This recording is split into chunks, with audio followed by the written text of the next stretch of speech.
Si comme beaucoup d'entre nous, vous perdez le fil au cours d'une conférence, au cours d'un cours à l'université, en raison des bruits extérieurs ou de la mauvaise qualité du son, TKBel, c'est la solution à votre problème. C'est aussi le sujet de ce nouveau numéro d'Israël Demain sur Studio Kalita.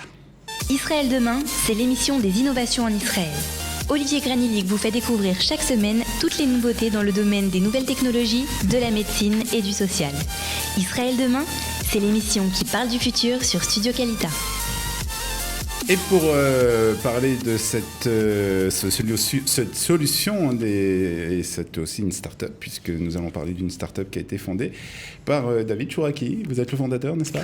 Oui, on est 3 fondateurs, et je suis un des fondateurs. Un des fondateurs donc de cette start-up TKBel, qui est un petit jeu de mots en français et en hébreu. En hébreu. D'accord. Donc d'abord, David Chouraki, merci. Et très heureux de vous recevoir ici à Studio Kalita. On va me parler un peu de vous d'abord avec votre parcours. Ça fait 2 ans en Israël et déjà fondateur d'une start-up. Oui, ça fait déjà 2 ans. Alors, vous avez déjà de l'expérience dans ce domaine ? J'avais beaucoup. Je viens de Marseille d'abord. D'accord. Je m'appelle David Chouraki, je viens de Marseille. Et j'avais déjà fondé des entreprises. Ce n'était pas des startups, c'était des vraies entreprises en France, dans le monde du service à la personne et aussi des crèches. D'accord. Donc tout ce qui est en rapport au service. Et on a décidé de monter en Israël en 2017. Et donc du coup, j'ai vendu mes sociétés. Comment s'est fait la décision de venir en Israël alors que vous avez déjà des sociétés, je pense une certaine assise en France. Ouais. Alors comment la décision se prend ? La décision, elle se prend, quoi. À un moment donné, on se dit, voilà, c'est vrai qu'on avait une qualité de vie en France, à Marseille, mais tous les ans, moi, c'était un désir. J'avais déjà vécu en Israël, d'accord. Et c'était un désir de revenir en Israël, et avec ma femme et mes enfants. On venait toujours, en fait, pendant les fêtes, pendant le Pessah en Israël, et on s'est dit, il faudrait. Et à un moment donné, on se dit... on se jette, voilà. On se jette, peu importe ce qu'on a, on se jette, et Hachem Yazor, quoi. Après, c'est Hachem qui aide. Donc voilà, 2 ans donc, en Israël, et donc déjà fondateur, comme je l'ai dit, d'une start-up. Alors c'est... je veux dire, c'est assez original quand même comme idée que vous avez eue. Comment est née l'idée de cette start-up ? On va en parler dans quelques instants, mais d'abord, comment est née l'idée ? Comment est née l'idée ? L'idée, elle est née, en fait, on a eu une discussion avec avec mes associés, qui sont Chaim Berkowitz et Jonathan Berkowitz, qui sont aussi, eux, dans le monde professionnel et dans le monde des startups, et on a eu une problématique commune à nous droits. La problématique, elle est toute simple, en fait. Dans le monde des conférences, des universités ou des musées, il y a la même problématique qui revient, c'est un problème d'écoute et de concentration du public. Ouais. Les gens ont du mal, en fait, à écouter le prof ou le conférencier ou le guide touristique. Ils ont du mal à se concentrer avec le brouhaha externe, etc. On s'est dit, comment faire pour faire en sorte qu'avec la technologie actuelle, on puisse résoudre ce problème. Et de là est née l'idée des TKBel. Donc vous avez remarqué que les gens ils avaient du mal à se concentrer, avaient du mal à suivre très souvent des cours, qu'ils soient donnés soit à l'université, que ce soit des conférences qu'on peut entendre un peu partout. Et justement en raison du fait que très souvent, il y a des problèmes de son, des problèmes autour, justement, il y a du bruit autour, et donc ça nous empêche de bien nous concentrer. Tout à fait, ça empêche de concentrer, et en même temps, on a été plus loin que ça. On s'est dit, comment aussi faire en sorte qu'il y ait un lien qui se crée entre les personnes, entre le guide et ses participants. Comment faire en sorte qu'entre les étudiants et le prof, il y a un lien qui se crée. Et là, en fait, on a ajouté en fait, à cette idée la possibilité de créer ce lien en fait, entre les participants, entre les étudiants et le professeur, en permettant en fait, d'avoir une interactivité avec l'application, de poser une question directement via l'application avec un bouton. Il faut arrêter le jeu des micros qui se balade dans les salles. Voilà, ça peut résoudre cette problématique.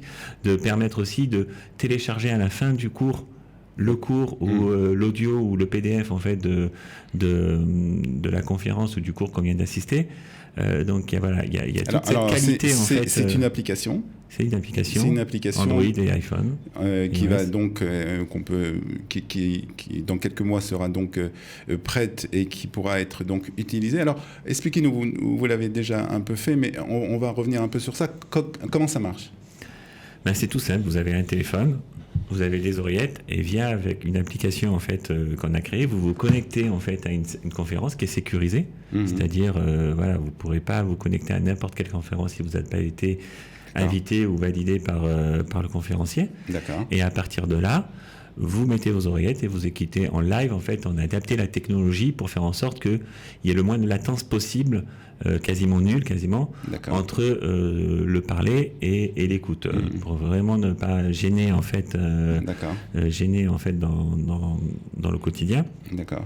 Et donc du coup, vous écoutez votre conférence, vous avez un bouton si vous voulez poser une question, par exemple, vous appuyez sur le bouton, le conférencier reçoit, c'est lui qui gère la validation. D'accord. Donc il peut gérer à qui il va donner en fait la parole. Automatiquement le micro s'ouvre. Et alors le micro c'est encore le téléphone, ça reste. C'est le téléphone, ça reste toujours le téléphone et les oreillettes en fait. Et automatiquement tout le monde va pouvoir entendre la question, la réponse, et tout le monde va pouvoir surtout, c'est ça le plus important, entendre le contenu de la conférence. C'est ça. À la fin de la conférence, une fois qu'elle est finie, imaginez vous avez vu un cours de neurosciences parce que vous êtes fan de neurosciences, qui vous a plu. Vous dites, j'ai pas tout compris, etc. Je voudrais bien la réécouter. Vous avez la possibilité de la télécharger avec la permission de conférencier. Ça peut être gratuit ou ça peut être payant en fonction de ce qu'il va décider. Mais pour une somme modique, quoi. Et à partir de là, vous allez pouvoir réécouter en fait votre conférence. Directement sur l'application. Alors, qui sont les clients qui va faire appel à vous, puisque cette application est sur le point d'être développée, on va en parler dans quelques instants, mais qui sont les principaux clients de cette application? Nos clients, en fait, c'est une application qui est en B2B, c'est-à-dire vraiment, on ne traite pas avec le customer final, le client, le participant, c'est pas notre client. Notre client, ça va être les conférenciers, les musées et les universités. D'accord. Donc, ce sont les gros clients qui vont faire appel à vous, justement. C'est qui vont faire appel à nous. Pourquoi? Parce qu'il y a une raison pour eux qui est toute simple. Déjà, ils vont augmenter cette qualité en fait d'écoute et de concentration. Ils vont pouvoir aussi résoudre le problème de coût, puisque actuellement, en fait, par exemple, dans les universités, il n'y a rien qui existe dans les amphithéâtres. Ce qui existe, qui peut exister, c'est si vous avez des gros investissements qui sont faits, et donc ça coûte cher. En baf, en son, en micro, etc. Nous, c'est gratuit quasiment pour eux, puisque en fait, c'est nous qui apportons la solution pour aucun investissement, quoi. C'est un abonnement, mais il n'y a aucun investissement en fait en matériel. Pareil dans les musées, actuellement, chacun vient avec ses oreillettes. On vous distribue pas les oreillettes. On peut, en fait, il y a un commerce possible de mettre en place en fait des oreillettes directement aux accueils, mais actuellement, on a fait un sondage et une étude. Quasiment tout le monde en fait a un smartphone. Même les personnes âgées, mon père a un smartphone, tout le monde, et quasiment tout le monde a des oreillettes, quoi. Donc vous vous baladez dans la rue, vous voyez que ça, quoi. Donc du coup, il n'y a pas réelle problématique par rapport à ça. Alors maintenant, dans les universités, on mettra des écouteurs à disposition en cas de perte, etc. Pareil dans les musées. Mais le RAW, vraiment, la majorité... Il n'y a pas besoin de micro, puisque le micro... il est directement. Le micro, il est directement, et donc du coup, le marché, il est en phase, en fait, avec... Alors, ça n'existait pas, vous me dites? Il n'y a aucune... Non. C'est vrai que lorsqu'on le dit maintenant, on dit, mais pourquoi on n'y a pas pensé plus tôt? Pourquoi? Mais on est là. On y a pensé en premier. Et, alors, pourquoi aussi? Parce que la technologie ne le permettait pas jusqu'à présent. D'accord. Il y a une technologie derrière tout ça. Il y a une technologie derrière, il y a eu de la recherche et de l'innovation aussi derrière, pour vraiment réduire au maximum en fait cette problématique de son, etc. Et on est en une phase maintenant où la technologie le permet. Donc, d'accord. Alors, vous avez créé donc cette start-up. D'abord, c'est comment de créer une start-up en Israël? Question difficile. Qu'est-ce qui est difficile? Non, question difficile. C'est une question difficile, ouais. Non, c'est simple en fait en Israël. Après, il faut aussi aimer. Moi, j'avais déjà l'habitude et mes associés aussi. Il faut aimer le goût du risque parce que on peut se dire, c'est risqué, on va se casser la gueule, etc. Donc après, il faut aimer le risque et se dire, voilà, je crois à mon idée, et nous, on croit en fait à cette solution. Et d'ailleurs, il n'y a pas que nous, parce qu'à chaque personne qu'on la présente, il y a une satisfaction derrière, et il y a un engouement en fait à cette solution qui est très important. Et on est donc vous avez une équipe ici, donc vos bureaux je crois sont à Ramat Gan.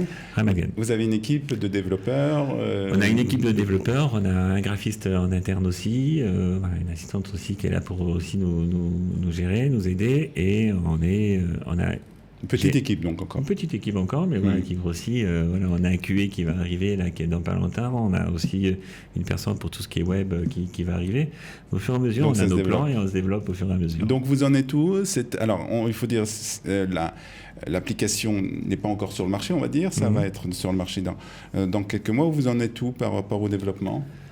Alors, on est en plein développement, on est sur la création de tous les écrans, qui sont quasiment terminés, et on est en phase de test. C'est-à-dire là, on teste au fur et à mesure qu'on rajoute des options, des écrans. En fait, on teste la compatibilité en fait, de l'application. Et vous avez trouvé aussi des investisseurs qui sont prêts à parier sur cette application? On en a trouvé, c'est le nerf de la guerre, le financier, mais on en a trouvé, on est encore en phase de levée de fonds. D'accord. Donc, voilà, pour ceux qui sont intéressés, on peut faire appel à vous. Au Rabat.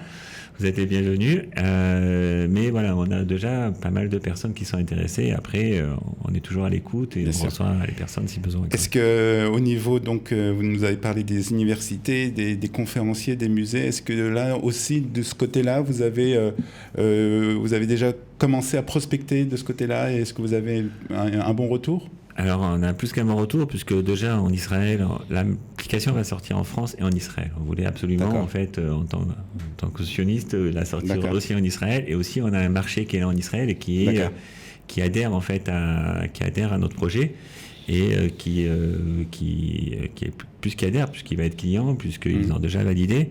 On a tous les marchés d'université, des musées, sans citer de nom, et aussi pas mal de mourir d'erreurs, de guides, qui veulent travailler avec nous. Et pareil en France, on a déjà aussi des contacts intéressants en fait sur ce marché. Il faut savoir qu'en France, juste en France, c'est 70 millions de visiteurs dans un musée. Seulement, oui. Voilà, seulement. C'est presque 3 millions d'universitaires, d'étudiants. Donc voilà, et c'est aussi 20 millions de personnes qui sont inscrites dans un centre de formation. Donc voilà, le marché est très important, et voilà, donc très bientôt on fera toutes nos visites dans les musées, enfin je l'espère en tout cas, toutes nos visites dans les musées, ou écouter des conférences à l'université grâce à cette application Tekabel. Et on se rappellera que David Chouraki est venu nous en parler sur Studio Qualita. Merci à vous. Merci en tout cas, bonne chance pour la suite, et tenez-nous au courant en tout cas dès que ça commence à fonctionner. Merci beaucoup David d'avoir été aujourd'hui avec nous sur Studio Qualita dans Israël et demain. Israël demain tout simplement, et nous nous retrouverons bien entendu la semaine prochaine pour un nouveau numéro de Israël demain. Bye bye. Au revoir à tous. Israël demain, c'est l'émission des innovations en Israël. Olivier Granillic vous fait découvrir chaque semaine toutes les nouveautés dans le domaine des nouvelles technologies, de la médecine et du social. Israël demain, c'est l'émission qui parle du futur sur Studio Qualita.